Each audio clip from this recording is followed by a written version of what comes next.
Olá, seja muito bem-vindo a mais um O Varejista. Eu sou Rodrigo Maia, CEO da GoNow One, uma empresa do Gouveia Ecosystem e, como sempre, falando de varejo, consumo, distribuição, hospitalidade, principalmente ambiente de negócios, novos negócios, ideias, empreendedorismo. E hoje nós vamos conversar de um modelo de negócio bem interessante. E antes de a gente começar essa entrevista, eu estava falando um pouquinho com ele. Ele falou: nossa marca é tão forte que as pessoas acham que a gente é fabricante. E isso é muito interessante para a gente conversar. Eu falo aqui com o Renato Sá, que é CEO da Tintas MC. Quem não conhece Tintas MC, não é isso? Então, mas antes a gente falar de primeiro de tudo, muito obrigado pela sua presença. Obrigado por estar aqui no Varejista. A gente ter a oportunidade de conversar abertamente sobre varejo e sobre negócio. Obrigado, Renato.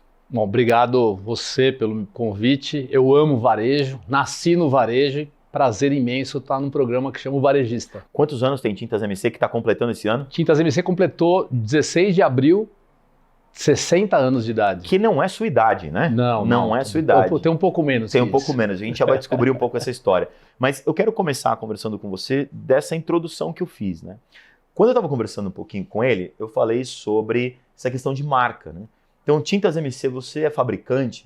Não, a gente não é fabricante, a gente é varejista, né? A gente lá na Tintas MC vende as marcas Souvenir, Sherwin Williams e todas as outras que todo mundo conhece, e agora parece que tem marca própria chegando aí, a gente já vai falar disso, mas a minha primeira pergunta é: o que é a força de uma marca de 70 anos se transformar em algo tão grande? Aliás, se transformar não, isso é injustiça. Se construir uma marca tão forte a ponto das pessoas acharem que Tintas MC é uma marca de tinta. Então tem Souvenir, tem Sherwin Williams, outras tantas que a gente conhece, e Tintas MC. E, na verdade, é uma loja de revenda de tinta, né? Como é que é construir, né? Uma varejista, né? Como é que é construir uma marca como essa, desse porte? E aí a gente fala um pouquinho da história de Tintas MC. Não, perfeito, Rodrigo. Eu já estou há 34 anos, né, no mercado de tintas. Então, antes, né, 26 anos antes, já tinha gente construindo toda essa pergunta que você me fez, né? A MC foi fundada pelo Manuel, né? E MC significa Manuel e Cleide, MC, então bem simples. Nós somos uma empresa simples. E os seus outros dois irmãos entraram no negócio, e eu falo que esse foi o grande tripé, né? Eles se completavam, e eles já tinham um tino de diferenciação, né? Eu vejo pelas fotos, né? A gente estava fazendo a comemoração dos 60 anos, e eu pegando foto de 1970, e via já a preocupação deles com layout de loja, de espelhamento, de gôndola, coisa que uma loja de tintas nos anos 70 nem sonhava em fazer. Então, eu acho que a construção vem lá de trás, né? Seria muito injusto eu trazer agora o presente, né, de tudo que a gente está fazendo de bom e não lembrar desse passado que foi muito forte, deles já pensarem em ter uma loja diferenciada. Mas eu vou precisar fazer isso, né? Falar isso. O que é uma loja diferenciada? Se você parar para pensar uma loja de revenda de tinta, óbvio, a gente pode pegar outro produto. Eu estou aqui focado em tinta pelo motivo óbvio. Você vai lá, você tem uma exposição, você pode mexer na gôndola, etc. Mas você está falando da década de 60, perdão, 64, na década de 60. Isso. Então, pensando em década de 60, a gente não tinha hoje o conceito de experiência que a gente tem hoje dentro do varejo. Então, o que é essa diferenciação que você mencionou já desde lá de trás? E perfeito, porque eles, embora os três não tinham estudo, não tinham nada, eles já tinham essa preocupação com a experiência. Então, vou dar um exemplo. Loja de tinta, antigamente, era loja suja, loja entulhada, um monte de tinta. Lá atrás, eles tiraram toda a tinta daquele universo e começaram a pensar em experiência. Lá atrás, eles começaram a trazer mulher para dentro do nosso negócio. Então, gerente mulher, atendente mulher. Nós fomos a primeira empresa a trazer o sistema tintométrico para o Brasil, né, dos nossos fornecedores. Todo esse ambiente começou a atrair público diferente. Então, assim, hoje o público dentro de uma loja de tinta, ele é muito feminino, né? E a gente tem certeza que lá atrás começou essa construção, sabe? De uma loja diferente, uma loja preocupada com layout, preocupada com experiência, preocupado em oferecer o melhor possível, as melhores marcas, né? Tanto que a Tintas MC é a grande parceira das melhores marcas, Souvenir, Coral, Sherwin Williams, Eucatex. Então essa construção é muito bem feita. E a gente sempre acompanhou tendências, né? A gente, desde lá de trás, a gente começa a entender assim, putz, o mercado está mudando, autosserviço. Então, nós sempre fomos pioneiros em entender como que está indo o varejo, e não de tinta, né, mas o varejo como um todo e tentar aplicar, tentar... Você está no comando, você falou que é uma empresa familiar, uma empresa familiar. Manuel e Cleide, você Manuel e Cleide. Cleide. Você assumiu o comando há quanto tempo? Você é filho dos Eu donos? sou filho de um dos irmãos, fundadores. O caçula, que é o único que o Manuel e a Cleide faleceram. Né? O Manuel, seu tio. Manuel, meu tio. Certo. O irmão do meio, ele saiu do negócio. O Amilcar continua no negócio como presidente do conselho. A minha história é interessante porque eu trabalhei lá dos 16 aos 31. Aos 31 eu queria empreender. Então eu saí da empresa da família, montei um outro negócio. Nada a ver com tintas. Distribuição de tintas e material de construção, mas totalmente apartado da família. E nesse momento de transição, governança que a empresa passou, o Amilcar acabou ficando com um grande percentual da empresa, junto com uma das filhas do Manuel. Tá. E eles me convidaram para fazer a parte de sucessão, né? E aí, em 2015 para 2016, eu retorno para o varejo. Fiquei 10 anos na distribuição, retorno para o varejo com uma visão completamente diferente. Ou seja, essa experiência que você teve na distribuição te auxiliou muito hoje como gestor do varejo. Muito, Rodrigo. Porque te dá uma outra visão, né? É quase que passar para um outro lado do balcão. Isso é muito importante. Não, né? Eu vou falar para você que eu tive uma oportunidade única de conhecer um mercado que é extremamente diferente do varejo, porque a distribuição... Ela tem uma amplitude muito grande, né? Então, ela navega atendendo um grande home center local a aquele pequeno empresário que é a família lá do negócio, sabe? Então, assim, é um universo incrível. E eu tive uma oportunidade de ver a Tintas MC de um outro lado, né? Então, não foi algo proposital, mas os meus clientes da distribuição eram concorrentes da Tintas MC em algumas regiões.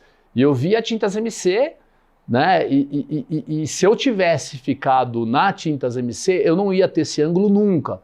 Então, quando eu volto, eu vejo fraqueza, eu vejo oportunidade, eu vejo onde estão os pilares. Você praticamente conseguiu fazer uma SWOT na hora que você chegou ali. Você já falou, já vou chegar fazendo uma SWOT aqui, porque agora eu tenho uma visão que eu não tinha antes. Total. E já entra um pouco num tema muito legal, porque quando volta, né? Quando eu volto, eu volto com essa dimensão.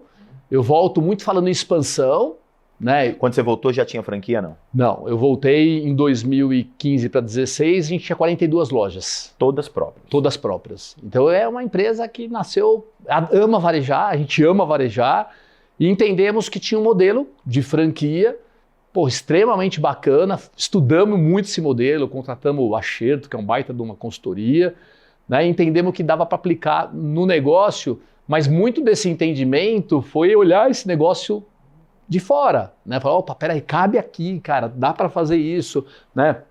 Tem o processo de conversão de loja, novos empresários, é um mercado meio que fechado, né? Especialista. Então, assim, a gente trouxe um oxigênio para o nosso mercado quando a gente traz franquia. E foi fundamental. A ideia de trazer franquia foi sua? Foi minha. Não, sua que eu digo não no sentido individualizado, eu entendo. Né? Sim, existe sim. Todo um grupo lá, mas estou dizendo, depois que você chegou como gestor, a franquia que apareceu e você entendeu que isso era uma boa oportunidade. Assim, o meu maior papel na empresa, desde quando eu voltei, foi a parte de estratégia, que eu adoro a parte de estratégia. Eu não sou um excelente operacional, eu gosto muito da parte estratégica, de conhecer o mercado, olhar o que está acontecendo lá fora do Brasil, para ver tendência. E o franchise é um mundo, cara, que para nós é totalmente desconhecido, mas que foi maravilhoso. Né? Desde 2017. Que vocês começaram com franquia em 2017. Eu anotei aqui, vocês tinham 42 lojas próprias. 42. Quando vocês começaram a franquia, já era 42. Mais ou menos isso. Hoje, quantas próprias e quantas franquias? Nós hoje estamos chegando esse ano em 100 lojas próprias. 100 próprias?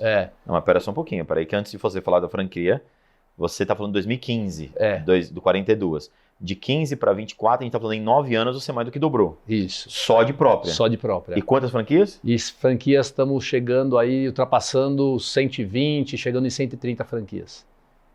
230 lojas, mais ou menos. A gente está falando em 7 anos. 7 anos. Botar 120 franquias de pé e mais quase 60 lojas próprias de pé é uma operação A gente foi por robusta. Muito robusta, Rodrigo. A gente fez um planejamento muito estruturado. A nossa expansão ela tem alguns pilares estratégicos muito bem estruturados. Quais são eles? Loja própria, então continuar o crescimento que a gente fazia, né? Então, mais ou menos naquela época tinha 50 e poucos anos, fazer um cálculo meio errado, era quase, a gente tinha capacidade de abrir uma loja por ano. 42 lojas, 50 anos, a gente abria menos que uma loja por ano. Certo. Né? Então vamos continuar abrindo loja. Beleza? Esse é um pilar. Então não podemos parar porque a gente sabe fazer isso. Um outro segundo pilar foi fusão e aquisição. Então é um pilar estratégico que a gente adotou na nossa empresa. E fusão e aquisição de virada de bandeira, você diz? Por exemplo, tem uma revenda de tintas de bairro e você transforma em tintas MC, tem a ver ou não? Tem a ver. Isso dentro de loja própria, tá? Então, assim, estamos todo mundo acompanhando com a gente, estamos no foco loja própria. A gente já vai falar de franquia. Dentro de loja própria. Então, pequenas e médias redes, a gente analisar e comprar essas pequenas e médias redes. E fizemos, muito bem estruturado, uma fusão com um grupo que tinha lojas no interior de São Paulo e Minas e Goiás. Era uma região que a gente queria entrar e a gente trouxe eles para o nosso grupo, deu muita dinâmica para o nosso grupo. E é legal porque quando a gente faz movimentações assim, você já sai do lado familiar para um lado profissional. Né? Então você tem que ver um monte de coisas que também são importantes para o varejo, que é governança, um monte de coisas. E aí, aí a gente falou desse seu segundo pilar. Segundo pilar e o terceiro pilar, franquia. Né? Então, o pilar, continuo montando loja estratégica, continuo com um olhar muito grande de fusão e aquisição. Loja própria, fusão, aquisição e franquia. E franquia.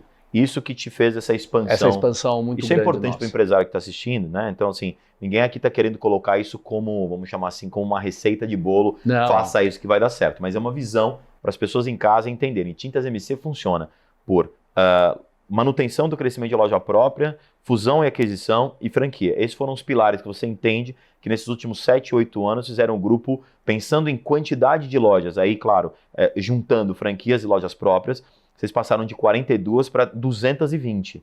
Então a gente está falando aí de praticamente mais de 5 vezes o crescimento. Isso em 7 anos é bastante coisa. Bastante coisa. Lembrando que nesses 7 anos temos 2 de pandemia, né? Tem esse que não é um detalhe, né? Obviamente que eu não estou falando da questão trágica sanitária que não se discute, eu estou dizendo, foi um impacto muito grande. E dentro desses 7, 8 anos que a gente está falando, a gente tem 2 anos de pandemia. Você enlouqueceu na pandemia, é isso? E abriu loja? Você saiu abrindo loja? Na realidade, assim, né? A pandemia é um tema... eu nunca me senti tão vulnerável como empreendedor, como líder. E foi assim, foi uma baita experiência, né? Eu tô falando, vamos tirar a parte de tragédia. Não vamos tocar nesse porque, ponto. assim, uma empresa do tamanho da nossa, você se vê num momento que você fala, pô, cara, como é que eu sustento um negócio? É muita família envolvida, é muita gente. Então, assim, aquela preocupação. Eu nunca trabalhei tanto na minha vida. Qualquer informação valia ouro naquele momento. E a gente teve, né?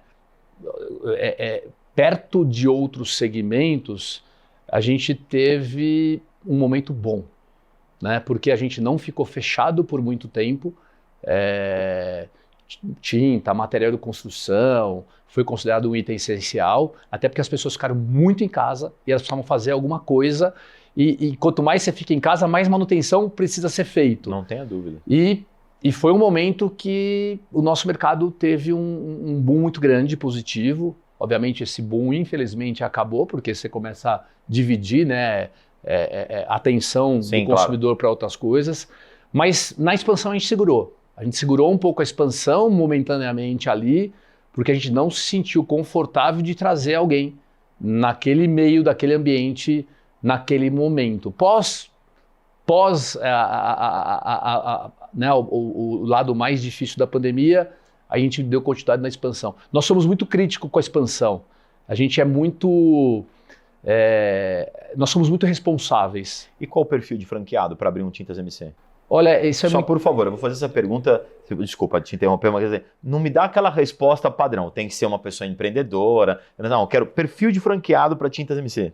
Eu vou falar assim, né, é engraçado porque quando eu converso com gente que a gente admira muito no mundo de franchise, o maior aprendizado é que nós vamos aprendendo com o tempo esse melhor perfil. Isso, tá? Exato. Mas o melhor perfil é quem não quer se enganar. Olha, que interessante isso. Porque muita gente pensa, muita gente pensa em franquia, Rodrigo, e fala assim, ó, não, eu tô querendo dar uma desacelerada, eu vou querer ir para um lugar mais tranquilo. É mentira. Franquia tem que trabalhar muito. A pessoa faz assim mesmo. Faz muito. Eu vou pegar uma franquia, já tem a marca, eu boto lá pro meu filho que não é tão experiente assim. Putz. Então, essa é uma conversa que a gente tem com todo mundo. Ó, se alguém aqui falou alguma coisa errada para você, nós vamos consertar essa mentira agora. Porque tem que trabalhar muito. Não importa se é franquia ou não franquia. Varejo, empreender, cara, é risco da hora que você abre até a hora que você fecha a porta. Então, o que eu falo é isso, a pessoa estar consciente no ecossistema que ela está entrando, né? Entender com que produto que ela vai se lidar, gostar de gente, né? Eu não conheço nenhum varejista, que tenha sido próspero e não gosta de gente, não gosta de atender, não gosta de cliente, não gosta de equipe. Então, eu acho que é esse. Não tem essa de tem que ser homem, tem que ser mulher, tem que ser novo, tem que ser... Eu acho que a gente tem que se identificar assim, né? Tem energia, sabe onde está entrando, né? E gosta de gente. Você falou gosta de gente, como você viu, eu estava anotando algumas coisas aqui. Eu tenho duas grandes questões para falar, dois eixos aqui, né? O mundo digital, com vendas digitais aí, como é que você está funcionando na área de venda digital, e-commerce, por exemplo, o que representa hoje do seu faturamento e como é que você vê isso? Mas eu quero começar, antes de fazer essa pergunta que eu já tinha anotado, quando você citou gente, eu já anotei aqui na sequência, como é que hoje você lida com a gente dentro da sua empresa, ou seja, as pessoas dentro da sua empresa, treinamento, desenvolvimento dessas pessoas, por que eu estou te perguntando isso? As pessoas que sentam aqui dizem para mim, empresários, eu quero dizer, o maior desafio que a gente tem não é o produto em si. Óbvio que o produto é desafiador. Tecnologia, criar novas possibilidades, etc. Ninguém está dizendo que é fácil. Mas o mais difícil, o mais complicado é gente. E por que eu estou te falando isso? E na hora que você falou do perfil do franqueado, eu dei risada. Estava participando de uma convenção para uma rede de franqueadas, de franquia enorme, todos os lá. Estava falando de uma rede gigantesca, acho que mais de 2.000 funcionários. E aí um franqueado virou e estava falando sobre vendas. O franqueado virou para mim e falou assim, porque agora vendedor é um problemaço na franquia. Eu falei, por quê? Isso com vários franqueados, não é que estava em 1 a 1. O pessoal ali. Porque é o seguinte, né? Vendedor de hoje só tira pedido. O cara não faz a venda, não sei o quê. Eu falei assim, e você? Por que você não vai lá no lugar dele e você não vai lá fazer a venda e mostrar para ele como faz? Ele regulou o olho, olhou para mim assim e falou, cara, o negócio é teu. Se o seu vendedor é ruim, se você está dizendo que ele é, e eu nem estou validando a tua informação, sei lá. Mas se ele é ruim, por que você não vai lá e faz? Então, assim, eu estou te dando esse contexto para dizer como é que você hoje enxerga a formação de pessoas, desde o franqueado, como você mencionou bem, a toda essa cadeia que faz a ponta e é essa cadeia de ponta que faz o teu resultado ser o que ele é. Não, perfeito, Rodrigo. Assim, não vou mentir. Se perguntar para qualquer varejista, o problema é a gente, né? Porque o mundo mudou de uma maneira mais rápida do que a gente estava preparado, né? As formas, os formatos, né? Nem todo mundo quer vir para o varejo e trabalhar de sábado, né? Eu quero trabalhar 100% na minha casa, então essa turma já não cabe dentro do nosso negócio. Infelizmente, e tá tudo certo, são escolhas. Ninguém tá dizendo que são bom ou ruim, isso. Só não é num perfil, não cabe. E vai diminuindo cada vez mais, né, uma série de coisas. Então, por exemplo, quem trabalha em shopping, o nosso negócio vai até sábado, meio-dia, 1h. Quando a gente contrata alguém que trabalha de shopping, ele fala, nossa, que maravilha, num trabalho de domingo, num trabalho de feriado. Você vê como termina sábado, 1h, nossa senhora. E por outro lado, você tem uma galera hoje que fala assim, não, mas peraí, mas tem que ir todo dia, né? E depende de onde vai estar no varejo, vendas tem que estar lá todo dia, não tem outro formato, né? Mas tem um formato talvez de digital, não sei o quê, aí pode ter, mas basicamente o nosso varejo de loja física ele é o mais importante dentro do nosso grupo agora. Com gente, né? Eu falo que por mais que tenha dificuldade, existe gente. Tem gente, então nós temos que saber como que trazer essas pessoas para dentro do nosso ecossistema, né? Então, eu converso, a gente acabou de sair de um summit, a gente falou muito sobre gente, né? Então, assim, perfil, de como contratar. Eu acho que A maior dificuldade de um empresário e de um franqueado que está começando a empreender agora, óbvio que tem a parte da contratação, mas assim, como que eu retenho os meus talentos? Porque Você entende que a retenção de talentos porra, é importantíssimo. Entendi. É importantíssimo, porque imagina o seguinte, pô, se você é um talento, aí você ficou lá 4, 5 anos, quando o negócio tá, que você quer montar a próxima loja, não sei o que, você pega aí, não, eu vou para outro negócio. Cara, é quase que você tá, quase que um jogo infinito, mas que por algum motivo você foi lá para trás de novo. E o que você faz para reter talento? Eu acho que para reter talento, eu acho que tem algumas coisas que você tem que ter na empresa que são fundamentais. Ambiente de trabalho, tem que ser muito bom o ambiente de trabalho, né? Muita gente acha que às vezes é salário, que a demissão é por isso ou por aquilo. Eu acredito que tem outras demissões, né? Outras motivações. Então assim, ambiente de trabalho é para mim fundamental. Quando você vai numa Tintas MC, a gente sente esse ambiente de trabalho, no atendimento e tal. Quando você olha as pessoas olhando para o Amilcar, nosso fundador, meu pai, e tendo ele como um ícone da empresa, e assim, aquela vontade de estar com ele, de escutar uma palavra dele, cara, aquilo é fundamental para espalhar a cultura. Eu não posso ser diferente, né? Então assim, eu tenho que ser um cara acessível, eu tenho que ser um cara que gosta de pessoas. Então eu acho que quando a gente começa a cascatear lá de cima, né? Como banho que de cultura. Banho de cultura. É isso. E o franqueado entende quem somos nós. Vou trazer um negócio muito legal para você. O pintor. O pintor é um dos nossos maiores patrimônios como clientes. Claro. Cara, ele é aquele cara que atende o consumidor direto, né? Nós estamos num país que o faça você mesmo não é desenvolvido. Então o pintor ele é fundamental, né? Ele atende o arquiteto, ele atende não sei o quê. Cara... E é ele que vai lá comprar, né? Em alguns lugares muito mais do que São Paulo, né? Cidades interior ele está muito mais presente, mas ele é um influenciador, ele é aquele cara importante. Pô, e nós precisamos mudar a estratégia, estou falando isso lá de anos atrás, com o pintor, esse cara está meio que... Ele está meio perdido dentro do nosso ecossistema. Quem que desceu para abraçar o pintor e dar a mão para o pintor e desenvolver pintor e fazer trabalho com pintor dentro do nosso universo? Eu. Porque eu entendo que assim, se isso é genuíno e eu mostrar para todo o meu time que isso é importante para a empresa, automaticamente as pessoas vão fazer. Aí eu vejo hoje franqueado fazendo coisa melhor do que eu, do que eu fazia. Então assim, isso é cultura. Isso para mim é espalhar cultura. E a gente não consegue espalhar sem exemplo, né? Não adianta contratar alguém lá, fazer um baita de um trabalho bem feito, né, num summit, numa convenção. Só que para quem que as pessoas estão olhando? Na convenção da TSMC foi o J Quest. Né? Fizeram agora na festa de 60 anos. Não adianta o J Quest se você não cuida do pintor. Cara, esse é o ponto, aí, né? Não cuido do J Quest é legal. Não cuido do meu time. Que banda legal, mas se ali embaixo o pintor não tá. Não cuido do meu time. Então, lá a gente fez homenagem para time. Pô, eu tenho gente da minha empresa, cara, que trabalha há 35 anos, né? Eu tenho um caso que eu adoro citar, que é o Railson, é um gerente nosso. Cara, aí, Railson, um abraço para você. Railson, falando de você, falando de você agora na TV. Eu falo, não, mas eu falo com orgulho. Quando eu entrei no balcão, e eu trabalhei 3 anos no balcão, lombando lata, atendendo o cliente, não sei o quê, o Railson tinha entrado há uns 3 meses antes na loja. Ele que me ensinou, ele falou, a lata se carrega assim, o cliente se atende assim. Porra, hoje é um cara que está no meu time, então assim, para mim isso é muito legal. Esse cara fala de mim para quem está entrando, né? Então, eu acho que espalhar esse universo, sabe, reconhecimento, acho que é importantíssimo.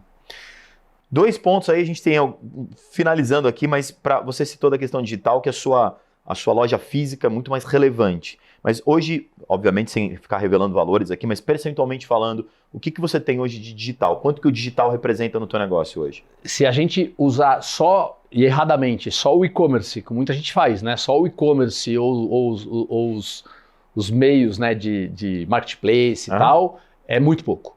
É menos que 1%, é 1 ponto alguma coisa. Se eu entender que o WhatsApp é um meio digital, ele é protagonista hoje na relação. Tá, então, mas assim, a venda, a hora que ele aperta o comprar, seja o comprar na loja física passando o cartão, seja o comprar ali na internet, a compra hoje é feita 99% na loja física. Na loja física, estou querendo dizer isso. Tá.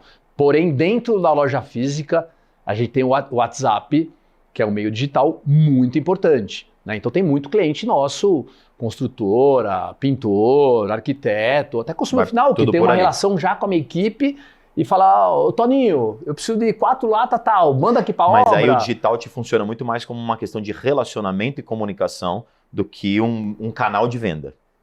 Eu acho que é os dois, porque ele é um canal de venda. Sim. Né? No final das contas, esse cara fez um pedido por ali, eu fiz a entrega, às vezes o recebimento e não passou dentro da loja. É isso que eu tô falando. Não passou dentro da loja. Não passou dentro da loja. Entendi. Então, agora. esse é um meio que vem crescendo muito no nosso mundo, né? Quando a gente fala de e-commerce, eu brinco que o nosso produto é desengolçado. Né? Como assim? Ele é pesado, qualquer tombo ele abre e ele arrebenta qualquer coisa que vem pela frente. Imagina o teu carro, uma lata de tinta cair. Eu prefiro não imaginar. Não imagina. Isso dentro do cenário de e-commerce é ruim. Você não tem transportadora que quer entregar, o correio não entrega. Então, isso vai dificultando uma modalidade muito importante. Mas como que a gente pensa? Como nós somos...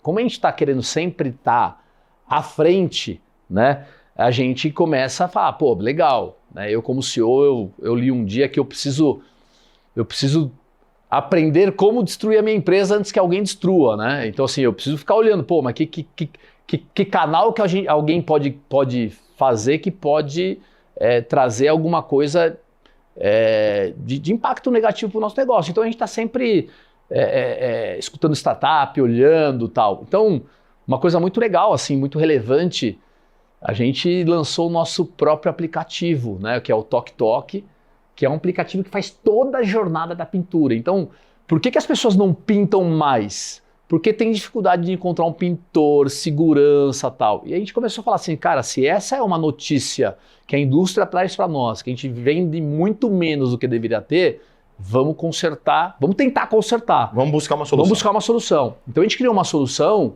que faz o 360. Se você quiser pegar teu WhatsApp agora, entrar, tirar o telefone do TokTok e fazer toda a jornada da sua casa, tá? Com a interatividade que o WhatsApp, né? Que o chat ali vai te proporcionar, filmagem e tal, você vai ter um orçamento, né? Vou te dedicar alguns pintores para você escolher, né? E com sistema de pagamento, com a tinta já entrando dentro da Ou seja, obra. Você criou uma experiência de usuário, um UX pelo WhatsApp, sem necessariamente estar pelo e-commerce fazendo isso. Exatamente. E uma empresa apartada da Tintas MC, que é o TokTok. Porque a gente não sabe, nós estamos pilotando, né? Saímos de um MVP, estamos já pilotando essa empresa há alguns meses. Cara, a experiência consumidora é formidável, né? Estamos agora na grande dificuldade, que é o escalar, né? Como escalar, que faz parte de qualquer startup, é um outro business nosso, mas com um olhar no futuro. Como é que eu me conecto com a geração dos meus filhos, que vai decidir pintar a casa daqui a pouco. Que vai decidir a casa daqui a pouco, e que há 4 anos atrás eu pedia para o meu filho ou para minha filha assim, ó, pede uma pizza. Aí ela falava assim, ó, tá, vou pedir. Mas você está fazendo o quê? Tu falou 4, 5 anos atrás, tu falou 30 anos atrás. Não, eu estou mandando aqui, mas liga, vou ligar. É uma geração completamente diferente. E se a gente olhar, nós já fazemos a mesma coisa. Então quem determina o que vai acontecer no futuro é a próxima geração. Aproveito para te fazer a pergunta final. Futuro, a gente está falando de uma expectativa que vocês divulgaram aqui, que agora para o próximo ano a meta de quase 700 milhões de faturamento, né? Um faturamento robusto. E você falou de marca própria, né? Então agora tem Tintas MC com agora marca tem própria. Tintas MC. Então me conta de marca própria e a sua expectativa de futuro para a gente encerrar. Bom, marca própria é algo que a gente sempre quis fazer. A gente lançou marca própria nos anos 80, 90. Pelé e Xuxa de propaganda, depois eu te mostro, incrível. Por uma série de problemas do Brasil, de faltar insumos, a gente abandonou esse projeto e retomamos esse projeto agora pela franquia, muito pela franquia, porque os franqueados desejavam alguma coisa mais enraizado, né, com o nosso nome, fizemos um baita de um trabalho e acabamos de lançar, né, a nossa marca própria. Que vai chamar Tintas MC. Que chama Tintas MC. Quem deu o nome não fomos nós. Foram mais de 500 pesquisados entre pintores, franqueados, arquitetos, consumidores, equipe, né? Porque esses consumidores entendiam que uma Tintas MC precisava fornecer algo de qualidade, querem custo-benefício e tal, e a gente tem um nome muito voltado para isso. Né? Fizemos um bid. Para você ter uma ideia, quem fabrica a nossa marca própria é a Sherwin-Williams, que é a maior empresa do mundo. Então, assim, foi um negócio totalmente disruptivo para eles também. Então, foi um negócio, é algo muito grandioso. A gente acredita e vamos trabalhar para que ela participe dos nossos negócios, dos franqueados, a médio e longo prazo, com um percentual de 20% a 30% do negócio. Isso é um número muito grande. É bem relevante, né? 20% a 30%. Talvez algumas indústrias no Brasil não vão ter essa capacidade. E quando que vem para o mercado? Já chegou. Já chegou. Né? Nossa marca própria foi lançada em agosto, na nossa convenção. Setembro já estava nas prateleiras. Né? Então, esse é um universo muito legal e que a gente vive fazendo coisas novas. Né? E quando você fala também de digitalização, tem um outro universo que nós estamos trazendo agora, que é ter uma outra empresa que chama Aliartec, nós já estamos montando ela, que vai ser um hub de inovação dentro do nosso grupo varejista, né? Onde nós vamos embarcar várias startups para suprir as nossas dores, então nós vamos ajudar eles a testar o modelo e quem sabe até investir nesses caras do futuro. Então assim, a gente está muito interligado, né, com o futuro. Né? Então não dá para a gente imaginar uma empresa, mesmo que nós somos ainda muito analógicos, muito físicos, a gente não consegue imaginar um negócio no futuro sem dados, sem análise. Retail Media. Retail Media, que nós estamos... Tá virando agora o boom e nós estamos também nos aprofundando disso. Então, tem muitas coisas acontecendo na empresa que são importantes. Renato, infelizmente eu tenho que encerrar, né? A gente teve o tempo aqui, brigadíssimo, assim, a sua entrevista foi excelente, a gente teve um papo bem dinâmico. Quem quer se interessar por expansão, quem quiser saber um pouco sobre expansão, olha, pega essa entrevista, volta ali se você acessar a gente no YouTube, assiste de novo, entende os pilares que o Renato falou. Acho que Tintas MC é um grande exemplo de crescimento nesses últimos anos, em especial na pandemia. Conseguiu ter alguns modelos e principalmente, quando eu pergunto de futuro agora, tem uma visão de futuro muito clara, né, com novos modelos de negócio, nova geração, novas experiências de usuário, ou seja, não parando no tempo e assim, se fixando em alguma coisa que deu certo no passado, que de repente pode não dar certo agora, não por ser bom ou ruim, mas porque a sociedade mudou, a estratégia também vai precisar mudar. Renato, muito obrigado pela sua presença. Quem sabe já numa próxima a gente marca para você voltar aqui e me falar no final do ano como é que foi o desempenho aí do primeiro ano de Tintas MC como marca própria. Obrigado a você, obrigado a todos. Espero que tenha sido bom nossa conversa, eu adorei, passou o tempo rápido aqui e quem precisar da gente ou como franqueado, né, querer entender o modelo de negócios ou precisar reformar a casa, que é a melhor coisa que faz é pintar a casa, barato para deixar a casa bacana, conta com a gente ou com nossos franqueados que a gente vai atender vocês da melhor maneira possível. Perfeito. Muito obrigado mais uma vez. Obrigado você. Daqui a pouco a gente volta para o segundo bloco do Varejista. Até já.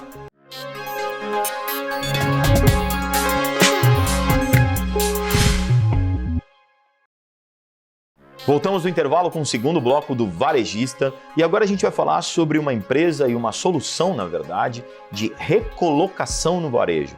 Quando eu peguei essa pauta, peguei esse tema para conversar com essa empresa, eu fiz muitas perguntas e pesquisei um pouco para eu entender. E mesmo aqui, antes da entrevista, conversei com ele mais um pouquinho para entender. Eu achei bem interessante a sacada que ele teve para que ele pudesse desenvolver essa empresa, desenvolver essa solução. Eu estou aqui com Vinícius Alves, fundador da Gux, não é isso? Primeiro de tudo, antes de explicar essa solução, muito obrigado pela sua presença, obrigado por estar aqui no Varejista e a gente conseguir conversar aí sobre esse assunto. Obrigado por ter vindo. Legal, eu que agradeço o convite. Vamos lá. A Gux é uma empresa voltada para soluções, na verdade, voltadas à recolocação inteligente. Eu já entendi bem o que é, mas explica para o público do seu jeito. O que é recolocação inteligente? Legal. Rodrigo, o que acontece? O setor varejista tem uma dificuldade entre comprar o produto e vender o produto. Você acertar exatamente o que você vai conseguir comprar com o que você vai conseguir vender é muito difícil. Por vários cenários que tem. O Brasil é muito grande, existem outros concorrentes, existem fator até de temperatura que impacta na venda do produto. Então, quando eu vi isso, nós criamos uma tecnologia onde, quando o setor varejista não está conseguindo vender aquele produto por algum motivo, a gente conecta e a gente consegue identificar e vender esse produto para quem é dono daquele estoque, por exemplo. Então, vamos dar um exemplo prático. Vai me dar um exemplo prático. Um estoque, o que você faz e como é que isso funciona. Me dá um exemplo prático. Dá um exemplo de uma indústria de bens de consumo. Então, ela produziu muito desodorante, vendeu desodorante, mas ainda não conseguiu vender tudo que ela produziu. Então, você está na indústria. Na indústria ou no setor varejista. A gente já vai chegar lá. Vamos começar pela indústria. Vai lá, dá um exemplo da indústria. Então, a indústria produziu desodorante, não conseguiu vender aquele produto nos clientes dela tradicionais, o volume total. O que eu faço? Quando ele fica próximo do vencimento, eu identifico isso no sistema e eu identifico novos clientes para ela, novos canais que vão ter interesse em estar comprando aquele produto. A gente executa todo o processo, até na ponta, até na entrega para o cliente, e aí aquele produto ele passa a ser consumido do que ser descartado, ou ela ter que baixar muito o preço no seu próprio cliente, canibalizar o próprio mercado. Então, eu identifico novos clientes, eu executo essa venda para ela, porque muitas das vezes o cliente, a indústria ela coloca o time comercial dela para vender um produto com margem negativa no seu próprio cliente, por exemplo. Então, e aí é tiro no canibaliza o mercado. Então, o que a gente faz? Através de muita tecnologia, inteligência artificial, eu consigo identificar clientes que vão ter interesse em comprar, que não compram daquela indústria e executo esse processo para ela. Então, ela passa a ter receita de onde ela teria um custo de jogar aquele produto no lixo, que é caríssimo. Desindustrializar um produto é muito caro hoje no Brasil. Ela passa a ter receita aí. Ela passa a ter uma solução ambiental mais inteligente. Então, a gente consegue garantir que o ciclo de vida do produto ele é consumido. Então, aquele produto é vendido e é consumido. Então, isso tem um impacto ambiental grande. E tem um lado social também, que eu acho que foi o meu day one aí de querer montar essa empresa, que eu consigo fazer com que produtos de alta qualidade cheguem na classe de pessoas que tradicionalmente não teriam dinheiro, por exemplo, de comprar aquele produto. Então, por ele estar próximo de vencer, ele está numa condição comercial melhor, a pessoa consegue comprar. Então, Mas quando você fala que você tem um sistema que identifica, você identifica as duas pontas, por exemplo. O seu sistema consegue identificar uma indústria, eu já vou, por exemplo, do varejo. Consegue pegar uma indústria e saber que a indústria tem um estoque, vamos chamar assim, que não está sendo vendido. E sua inteligência também identifica empresas que possam comprar isso. O seu sistema faz isso? Não. Eu tenho contrato com a indústria, falando de indústria, que ela disponibiliza para nós, de forma automática, aquela informação. Então, eu não sou integrado na indústria. Ela disponibiliza aquela informação. Ela abre para você a informação depois da assinatura do contrato. Exatamente. E aí a outra ponta, da mesma forma? Não, a outra ponta, cada indústria tem uma estratégia de tipo de cliente, volume de cliente, perfil. Então, tem cliente que é varejista, tem cliente que é food service. Então, de acordo com a estratégia de cada indústria, a gente executa. Então, eu consigo saber, com forma de tecnologia, se aquele cliente compra da indústria ou não. Mas vamos dar um exemplo mais prático ainda, se você me permitir, é claro, citando números, obviamente, ilustrativos. Ok. Então, vamos pegar um desodorante. Tá? Vamos pegar, gente, por favor, todos os números meramente ilustrativos aqui. Ele seria vendido num mercado tradicional, que não passa por essa recolocação, por R$10. E vamos supor que a indústria vende por mercado a 2. E, de novo, que eu estou ilustrando. Então, a indústria vai vender para o mercado tradicional a 2. O mercado que ela já vai fazer a venda regular, sem recolocação. Vendia a 2. E o mercado vendia a 10. Vamos colocar mais de 2, vamos colocar 5 para ter margem para baixo para o segundo exemplo. Então, ela entregava para o mercado, sei lá, um Carrefour da vida, pegava um mercado grande e vendia a 5, ele botava 10 na ponta. Até aqui tudo bem. Ele fez 1 milhão desse produto. Só que ele só conseguiu colocar no mercado 500 mil. Tá claro até aqui? Ok. Os outros 500 mil tá chegando perto do vencimento, se ele não desovar logo, ele vai ter esse problema que você falou. Entra a Guxi aqui, que recebeu a informação dessa indústria, recebeu a informação. Aí ela vai ter que passar para outros clientes que não comprariam dele, mas que vão querer ter interesse em vender isso na ponta. Aí vem aonde eu quero chegar. Eles vão comprar essa nova ponta de venda, vai comprar por menos de R$5 dele, e eu não estou querendo saber sua margem, fica tranquilo. Estou querendo dizer o seguinte, na ponta o cliente vai continuar comprando desodorante por 10? Não, vai muito de cada prazo de vencimento e tipo de produto. Naturalmente, quanto mais próximo do vencimento do produto, mais a condição comercial dele fica mais interessante para você. Na ponta. Na ponta. E também na intermediação. É onde eu quero chegar. Exatamente. Então, quanto mais próximo do vencimento do produto, tanto na ponta quanto na intermediação, maior é o desconto. Mas esse desconto ele não é tabelado, né? É então, isso que eu tô te falando. É a tua negociação aí de pegar esses 5 que ela vendia, olhar para a indústria e falar, você ia jogar fora, você vai ter que me vender a 3, a 2, a 1, a 1,5, tanto faz. Aí é a coisa da sua empresa. E aí você chega para outra ponta e fala assim, ó, você ia comprar isso a 5. Eu tô te vendendo a 4. Não, ele não ia comprar porque ele não compra aquele produto. Ele não compra. Não compra.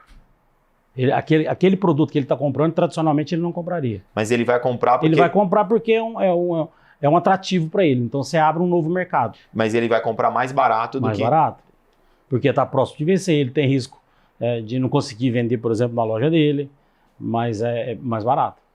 E aí por isso que ele adere a esse tipo de... Porque ele compra muito mais barato. E esse meio entre a negociação da ponta da indústria com dessa pessoa que você faz a recolocação, é aí que a tua empresa se situa, obviamente dentro das suas margens, dentro do teu modelo de negócio. Exatamente. Bem inteligente isso, né? Por isso que você chama de recolocação inteligente. É muita tecnologia. Naturalmente a gente foi aprendendo no mercado como que funciona, quais as dores, né? E o fato de recolocar não é só a indústria. Um grande distribuidor tem a mesma dificuldade, um grande varejista também, às vezes ele compra um produto que ele não tem o direito de devolver na indústria. Ele tem dificuldade de vender na própria loja, então se ele baixa o preço na própria loja, ele perde margem. Então me dá o exemplo com varejista. A gente deu um exemplo de indústria. Me dá um exemplo com varejo. Um grande varejista comprou X milhões de determinado item, do desodorante. E a negociação comercial dele com a indústria, ele falou, olha, eu compro esse X... Deixa eu só te interromper, só para todo mundo acompanhar. A indústria já vendeu para o varejista, então a indústria já saiu da jogada. Você está no varejista que comprou o desodorante e botou lá na loja, então ele já gastou essa compra. Segue. Exatamente. E aí, quando o varejista não consegue vender aquele produto dentro da loja dele, e ele não pode devolver para a indústria, fica na loja dele, qual que é o caminho que ele tem? Baixar o preço para ele poder vender. Canibalizar. Então, pensa você que vai entrar para comprar um desodorante num grande varejista, que custa 18 e ele está lá o mesmo por 13, porque ele está próximo de vencer. O grande varejista, ele perde margem, porque ele vive de vender o de 18. Quando ele faz isso, ele perde muita margem. O que ele faz com a gente? A gente pluga no varejista e identifica mercados que vão ter interesse em estar comprando aquele produto, ao invés de ele colocar na própria loja dele. É o mesmo negócio, é a mesma coisa. Eu identifico novos clientes que vão ter interesse em estar comprando aquele produto, ao invés de ele colocar na loja dele, baixar preço e perder margem. Mas aí para você como operação é uma margem menor, né? Sim. Porque aí quando você compra de uma ponta, você vai já para uma segunda etapa. Mas vai muito da validade do produto, vai muito do tipo de produto. Naturalmente tem produtos que o varejista gosta de fazer promoção para atrair clientes, isso é normal. Agora tem produtos que ele prefere não fazer isso, porque ele perde muita margem, e aí ele utiliza a Gux para a gente poder identificar mercado. E quais são hoje os tipos de produtos e os setores que você mais trabalha? Alimento, bem de consumo e bebida. Somente esse. Alimento, bem de consumo e bebida. E dentro desses 3, o que tem mais acontecido? Vai muito. As épocas sazonais tem panetone, chove muito, tem sorvete. Então é muito... tem ovo de Páscoa, depois da Páscoa. Agora você nadou de braçada agora na Páscoa, né? Nada. Mas existem os produtos tradicionais, né? Então, ano passado a gente superou 1 bi de produto recolocado. No Brasil, que a gente faz isso na Colômbia também. Então, tudo produto que passou a ser consumido por pessoas que não teriam condições, por exemplo, de estar comprando e foi recolocado. Então, tem um impacto social muito grande, foi o motivo de eu ter montado essa empresa. Eu anotei aqui para fazer a seguinte pergunta: como é que você teve essa ideia? De onde você veio, né, no sentido como fundador, eu quero dizer, né? Onde você veio nesse sentido da sua trajetória, para você ter esse insight, essa ideia em fundar a Gux? Eu trabalhava no mercado financeiro antes com M&A, e em 2016 eu vi 6 carretas de bolho panetone sendo jogado no lixo, porque não estava esteticamente legal. Então eu tinha na minha cabeça que na minha casa ia ter o que eu queria comer, e eu sabia que na casa de um monte de família, que era final de ano, ia faltar comida. Então eu falei, eu preciso fazer alguma coisa. Então de lá para cá, desde 2016, eu parei tudo que eu fazia para investir tempo, investir recurso, para eu conseguir construir uma solução que entregasse valor para todo mundo que participa. Então, para nós isso é muito gratificante, porque a gente vê isso no nosso negócio, né? Então, dentro do nosso negócio, a gente, regra, está patrocinando Instituto Social, a gente tem os nossos projetos sociais, faz parte do nosso negócio, porque foi o motivo de tudo lá atrás. Então, eu acho que isso que fez eu construir esse negócio. O teu insight foi esse? Sim. Você era do mercado financeiro? Trabalhava com M&A antes. Então, eu tinha bastante relacionamento com tomadores de decisão, isso facilitou muito acesso para conhecer a informação, para ver que se de fato eu conseguiria fazer algo. Quando eu vi que isso era um negócio e que o tamanho, né? Porque se você pegar hoje, se você eliminar o desperdício no mundo, ninguém passa fome. Então... Poxa, isso é um fato, né? Então, isso é um fato. Então, a grandeza do problema, eu falei, eu só consigo resolver isso com tecnologia. Então, tudo tecnologia própria. Então, a nossa inteligência é tudo própria. Eu já vou chegar lá. Você fundou a empresa quando? 2018. 2018. Então, esse dia que você olhou esses panetones aí, vamos chamar assim, nessa situação, foi em 2018. 2016. 2016. Aí você teve 2 anos aí de estudo, de pesquisa, para que essa tecnologia pudesse existir. Em 2018 você fundou. Fundei. Você fundou, e hoje como é que está a empresa? Assim, quantos funcionários tem? Qual que é o seu tamanho? Você abriu como uma startup, obviamente, em 2018. Como é que foi essa trajetória até chegar hoje? E eu já vou falar de futuro já. Eu fundei uma empresa sozinho, né? Eu era sozinho lá atrás. Hoje é uma empresa com 101 colaboradores no Brasil. 101? É. Todos remotos? Não. Tem remoto e tem... E o escritório é em São Paulo? São Paulo e Minas, em Lavras. Tá. Então a gente tem 2 bases. Hoje 101 colaboradores no Brasil, temos na Colômbia também. Pessoas, colaboradores, um time lá. Menor, bem menor, porque a tecnologia a gente consegue diminuir bastante, né? Se você somar os diretos e indiretos, são quase 170 pessoas que trabalham no processo Gux hoje. A gente vem crescendo 400% ao ano. É uma empresa que ela é a geradora de caixa, então o que permite a gente investir e crescer o que a gente vem crescendo, né? Então a gente tem um desafio, né, não faz sentido a gente passar fome e alimentos jogados no lixo, né? Então essa é a nossa dor. Todo mundo lá na Gux trabalha com esse sentimento. Então sabe que aquele produto recolocado está impactando a vida de pessoas e a gente consegue quantificar isso. Eu quantifico quantos pratos de comida foi recolocado em um mês, quantos quilômetros um caminhão rodou com aquele produto. Você consegue me trazer alguns desses números? De cabeça... Pelo menos uma média, só para a gente ter uma ideia. Mês passado, em pratos de comida, vou ser leviano, de cabeça eu não vou saber. Mas a gente quantifica números de pratos de comida, quilômetro rodado do caminhão. Então, se eu recoloco o produto mais próximo, o caminhão viaja menos, polui menos. Qual que é a economia de água daquele produto recolocado versus se ele fosse descartado? Isso tudo é quantificado, isso tudo é gerado no relatório para quem utiliza a solução Gux para estar buscando um caminho que não seja canibalizar o seu próprio mercado ou jogar o produto no lixo. E essa... Eu estou dizendo desses números e não tem nenhum problema, depois você passa, a gente coloca, tá tudo certo. Mas o que eu quero dizer é uma empresa com um propósito muito forte. Muito forte. Que é geradora de caixa, ou seja, é uma empresa rentável e geradora de caixa, que você teve uma ideia por meio de um dia que você viu um panetone e que você fez lá. Você já tinha, eu estou dizendo para incentivar empreendedores, tá? Você já tinha um capital que você em 2 anos conseguiu fazer pesquisa e investimento e você usou isso, ou você fez algum outro tipo? Qual foi o jeito que você conseguiu? Porque quem vê agora fala, pô, foi ideia legal, né, cara? Isso é que eu mais escuto hoje. Lógico. Engenheiro de obra pronta é uma maravilha, né? É uma maravilha. O que eu quero te dizer no sentido de incentivar, assim, qual foi esse seu processo de olhar o panetone, né, que não chegaria a algumas famílias, nesses 2 anos até fundar? Eu acho que isso é uma pergunta bem importante de você responder para quem está ouvindo, entender como é que pode chegar nisso sem ser um engenheiro de obra pronta, que é o que mais tem, né? Bateu nas costas e falou, eu sabia que você era... É isso. Isso é o que a gente mais escuta hoje. É isso. Mas nesses 2 anos eu me preparei financeiramente para que eu não passasse nenhuma dificuldade. Não vem de família rica, nada disso. Mas, de novo, quando você acredita num negócio, e nesses 2 anos o que eu mais escutava era não. Porque não, se fosse assim todo mundo fazia, não, se fosse assim é assim mesmo, isso não existe. Mas eu acreditava naquilo.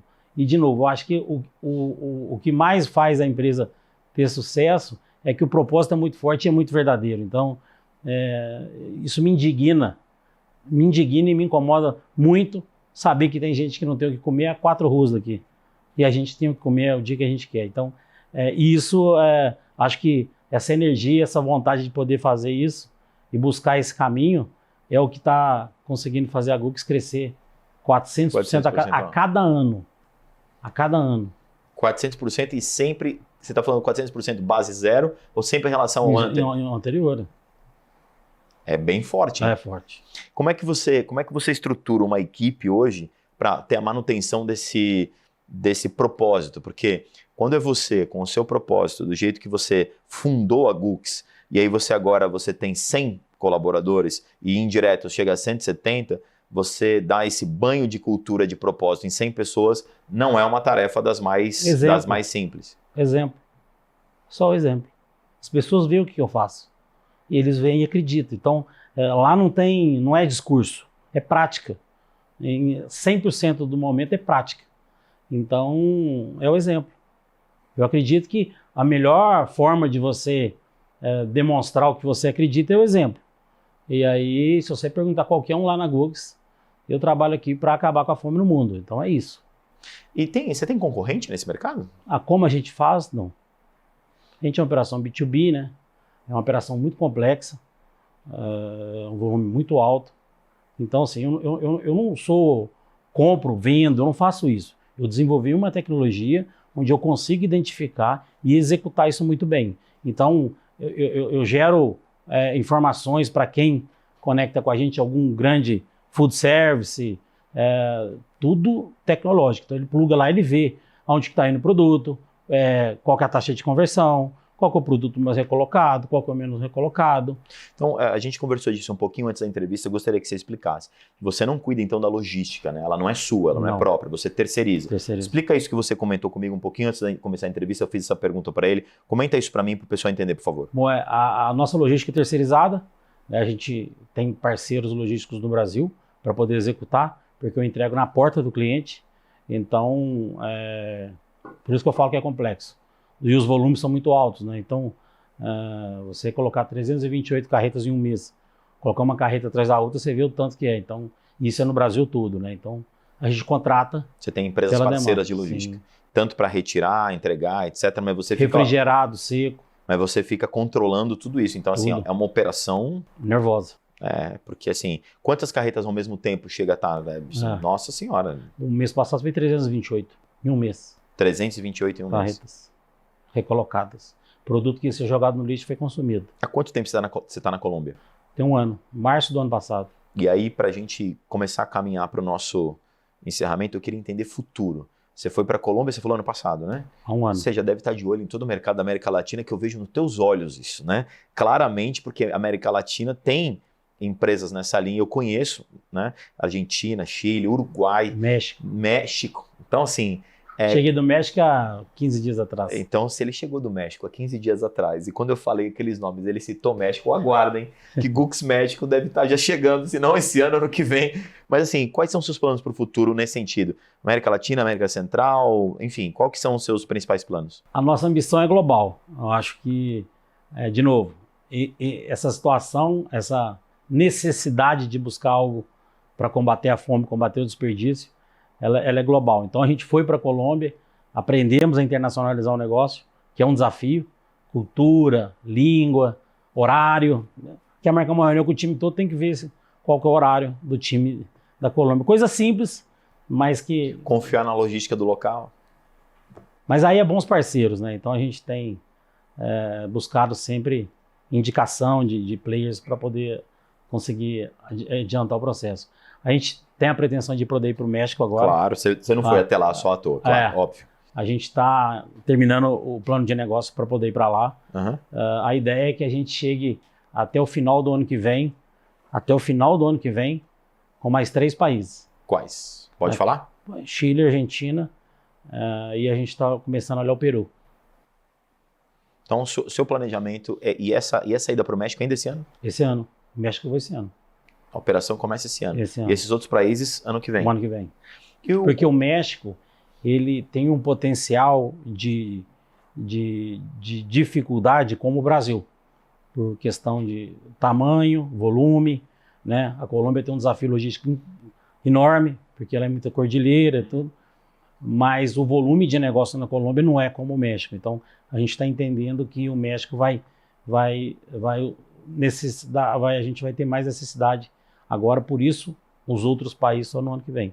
E aí quando a gente pensa em continente africano, que a gente sabe que tem alguns países em que a fome é muito expressiva, você já tem isso na sua cabeça? Eu digo isso porque quando eu te perguntei de futuro, você falou uma empresa global. Então, na hora que você usou o termo global, não adianta. Quando a gente fala de fome, a gente sabe que alguns lugares, não todos, a gente não precisa ter esse, no continente africano todo mundo... Não é verdade, mas tem alguns lugares que há uma fome muito severa, a gente sabe disso. Você pensa também em chegar nesse... Você já tem, pelo menos, planejamento e projeto para isso? No final o nosso plano está até o final do ano que vem. Mas a gente executando isso até o final do ano que vem, a ideia é depois ir para os Estados Unidos a gente vai muito onde existe o grande problema, né? Então, quem puxa a gente, então a gente foi para a Colômbia porque a gente identificou uma oportunidade, identificou que não era um negócio tão nervoso como o Brasil, o México já então vai depender mais de investimento, tempo nosso, mas a nossa ambição até o final do ano que vem é Latam e depois estudar outros países. Perfeito. Olha, eu estou assim, muito bem impressionado. Eu acho que assim, as coisas que você mencionou aqui agora assim, foram incríveis. Vinícius, assim, prazer muito grande ter te ouvido. Quero que já te adiantar, se você aceitar, no fim do ano você volta aqui no Varejista. Quero que você me diga como é que foi essa expansão Latam, como é que você fez isso, como é que foi nesses países, para você me falar se em 2025 você vai para outros continentes, em especial aí a África, para a gente pensar esse projeto. Conta muito comigo como empresário do varejo também. Acho que assim, eu já te digo que a nossa conexão, eu falo aqui no meio da entrevista, tem que ser além desse programa, porque esse tipo de propósito é um propósito muito interessante, que eu acho que conecta muito com uma série de questões. Então, parabéns demais pela sua ideia, pela execução, não adianta só ter ideia, não adianta falar parabéns pela ideia, a gente que é empreendedor, a gente sabe disso, não adianta ter ideia, parabéns pela execução e assim, que a Gux tenha muito sucesso, que continue com o seu propósito. Obrigado pela sua presença. Eu que agradeço o convite, é sempre um prazer, volto com certeza e quanto mais pessoas a gente conseguir engajar nesse propósito, né, de poder fazer essa transformação, a gente acredita que vai conseguir chegar mais longe. Então, eu durmo e acordo pensando nisso 24 horas. E obrigado pelo convite. E é sempre um prazer poder estar participando. Perfeito. Esse foi o Vinícius da Gux, né, fundador da Gux. Então, realmente uma entrevista muito interessante. Então, semana que vem a gente volta com mais um Varejista. Eu sou Rodrigo Maia, CEO da Gonal One, uma empresa do Gouveia Ecosystem. Esse foi o Varejista e BMC News, informação que gera valor. Um abraço a todos. Um abraço.